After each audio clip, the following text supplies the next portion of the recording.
The backdrop. Oh, yeah. Now you know it's time. Here we go. It's time to bring out the good stuff this time of year. We're going to make a big deal about Vegas. Do you guys, because of how last season ended, make a big deal about it? I don't think you make a big deal about it, but, you know, you also don't dismiss it.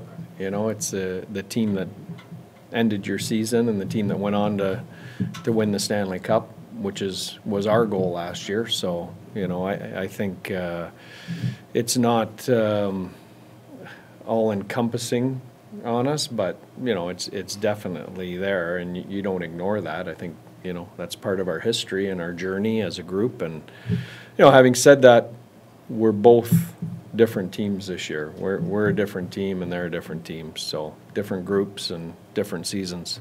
They're a different team even from when you guys last saw them, right? Because of the trade deadline, it's been Yeah. a minute. So how much can you learn from those games earlier in the season that you played them versus how they are now? Yeah, not much. I mean, we haven't played them in a long time, and you know, their personnel is going to be different come playoff time than even it was probably the last regular season game or 2 weeks ago. So, you know, what you do know about them though is their identity and what they're trying to do, and you know, when they do plug in all those guys, you know, what their strengths will be, and you know, how we've got to find a way to get through that stuff. Last night, when those games were going on the West Coast, was there anything with you guys going, well, we're going to play Vegas, no, we're playing LA, no, we're playing Vegas, or did you just kind of wait till it was all over? You know, it was crazy games, right? You know, I'm sure there was a little bit of that. You know, there was different points in both those games where, you know, you were sure it was going to be one team and then the other. I mean, right up until the end. You know, I mean, Anaheim kind of grabbed that game earlier than the other game, but the other game mattered, and you know, really with the goalie out in LA right up until, you know, they took a penalty and LA went in the power play and tied it up. You know, you thought, despite the Vegas game, it might be LA, but the bottom line is, and I've said this all week, it doesn't matter. You've got to.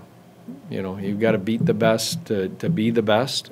There is no easy path. You know, you could argue last year we drew Minnesota and Seattle. You know, if you guys were sitting here on day one of the playoffs, you probably would have said, boy, that's about an easy a path as you could draw up to the conference final. And when I look back, I mean, both those teams took a big piece out of us, you know, that affected us come the conference final. They were both really, really tough outs. So there's no right opponent or perfect opponent. You've got to beat whoever they throw in front of you. Pete, one of the Vegas writers last night laid out your personal history in the playoffs between San Jose, working in Vegas, and here. Do you have any type of emotional reaction? Yeah. Like, here we go again? A lot of familiarity, huh? A lot of familiarity. It's actually crazy to think about with 32 teams in the league that's the case. But you know, when I look at that list, you know, every one of those journeys was a different story, and you know, a lot of great memories, a lot of not so great memories along those trails. But yeah, that's I can't even explain that. Hopefully this is the last, hopefully we end the streak this year. Do you expect to have Yanni Hockey back for this round? You know what, I would call him day to day, so I'm hopeful. We'll see. It's one of those injuries where every day he comes in, you know, he's making some progress. Fingers crossed, we'll see. How did Danoff come out? Yeah, he was great. So I think fully available. I don't see any issues with that. How do you assess your depth this year compared to last year for Vegas? Like the fourth line, I think last year was one thing you mentioned that had kind of an up on you guys. Do you feel like you match up a little bit more evenly? Oh, I think absolutely. I think our depth is, you know, there's no doubt Vegas was the deepest team, you know, in the playoffs that we faced. You know, we didn't get to go on to play Florida or what that final looked like, but you know, both on defense and up front, they were the deepest team we faced. So I think, you know, there was a big commitment on Jim over the summer to try and close that gap. And, you know, I think the results of our seasons speak to that. I think we were the sum of our parts. We weren't a one-line team. We didn't rely on a 100-plus point guy or a couple 100-plus point guys. We were built around that depth, and, you know, that's what's got to carry us through the playoffs. Do you need another defenseman, or is Yanni close enough that that's your seventh? That's a good question. I think that's probably a decision as we get a little closer to game one. You know, we've got some time here, so, you know, we'll see as we get closer to game one. And then with the Dayanov, yeah. does he look like a guy who could slip in, or that's just a debate for the coaching staff? Yeah, well, we're going to have some tough decisions to make on lineup. You know, but he's a tough guy to keep out of the lineup, you know, both because of my history with him, but also his style of play. You know, he plays a man's game. He plays an inside north game. You know, he's got great playoff and international big game experience. So tough guy to keep out. Was that good to have him in that position in the last game? Because it seems Yeah. like he showed some of that. Yeah, he hadn't played in a while, and we wanted to put him in, you know, and didn't want to play him, you know, 8 minutes. We wanted to throw him in and get him up to speed as quickly as we could. We only had one game to do that, but, you know, I thought he passed that test with flying colors. I didn't think there was any issue there. Saw some chatter about this being big boy hockey. You mentioned a men's game. How would you classify this matchup? Yeah, I think it's going to be an absolute war on the ice, you know, for space and time, and not necessarily drop the gloves, but you've got two big, heavy, hard teams that are both trying to get to the net front and protect their net front. You know, it's going to be a big, heavy, hard series. At the same time, you've got a lot of speed and skill on both teams too. So, you know, you get to the playoffs like this, you get the best teams in the league, the best 16. You're getting great hockey, and there's not many weaknesses to poke in anybody's teams that you're playing. You guys have played great hockey over the last 20 games. They've had ups and downs. They're a whatever 8 seed or second wild card. You guys are first, but it doesn't seem like that matters. And once game one starts, it seems like it's completely all heads out the window. Yeah, I mean, you know, I think, you know, the difference is they haven't had their team, right? So it's hard to look at the recent results and say this is what you're getting. You know, I can only speak to our group. We've had our group together. They've been on the ice together. They played together down the stretch. We've been playing some great hockey. I'm excited about how we translate that to the playoffs. How much better prepared are guys like Wyatt Johnson and Thomas Harley from the experience they got last year to know what they're getting into now? Well, I think that's part of you know, we're not the same team we were a year ago, you know, and neither are they. I think, you know, that growth can't be underestimated. I think you saw it with Wyatt during the regular season. I thought, you know, getting Stankoven up here and a really good taste of NHL hockey, not just a couple games, you know, has made him more comfortable.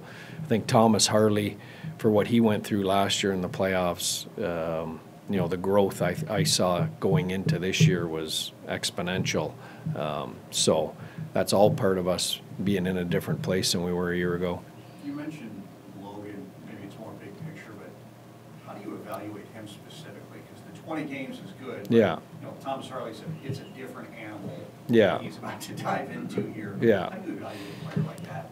Well, I think you look at his game, and there's no doubt when you look at his game, it translates to playoff hockey. He's a bulldog on the ice. He's fearless. He's relentless. You know, those are all adjectives coaches are using this time of year. You know, that's what you're looking for. So I have no doubt that his game translates. There's a lot that's talked about every year about how teams have to go through steps to be able to make it and win the cup. Ultimately, you guys have kind of made that progression. Does the kind of youthful arrogance or confidence of a guy like Logan Stankoven mix with your veteran experience? Does that kind of bring a little bit something different that maybe you didn't have last year? Yeah, I don't think there's any doubt that the young players in our room have added you know, a lot of things to our group, you know, enthusiasm, you know, a little bit of swagger, a little bit of naivety, you know, to what's going on, which is good this time of year. You don't want to overthink situations. So, you know, we've got a great mix in there of you know, kind of battle-hardened veteran guys that have seen and done just about everything, and you know, a lot of fresh young guys that are looking to make their stamp on the NHL playoffs. You've coached Joe Pavelski for quite a bit of his career. Mm-hmm. What would it mean to be able to complete that journey with him this season? Yeah, Joe might be right behind me on that Vegas list, right? Like he's pretty close. You know what? It's hard to put into words. You know, the respect you have for him as a player. It's even harder to put into words the respect I have for him as a person, and I think that's probably the best compliment I can give him. As great a player, great a scorer as he is, he's a better teammate and friend and father and leader. You know, he's just he's one of those guys that comes along, you know, once or twice in a coaching career, that you really have a deep appreciation for how he goes about his business every day, both on and off the ice. And I think the respect that I'm talking about, I think, is throughout our room, you know, staff and players for that. He told me a couple weeks ago that when he left San Jose, you were one of the coaches he'd go follow. Yeah. I guess you ended up following him. Yeah. I think I said that once. I said I'd follow that guy anywhere. I'm glad he didn't go back to the American League or college or something like that. He's just, you know, winning follows him. Winning follows that guy, and it's not an accident that everywhere he goes, he's won. Back to junior hockey in the USHL, University of Wisconsin, San Jose, here. You know, there's guys like that, and that's not an accident when, you know, the trail you've left behind you know, has been that successful. So, you know, he's obviously got one thing he hasn't won yet, and, you know, that's our goal, is to try and help him check that box.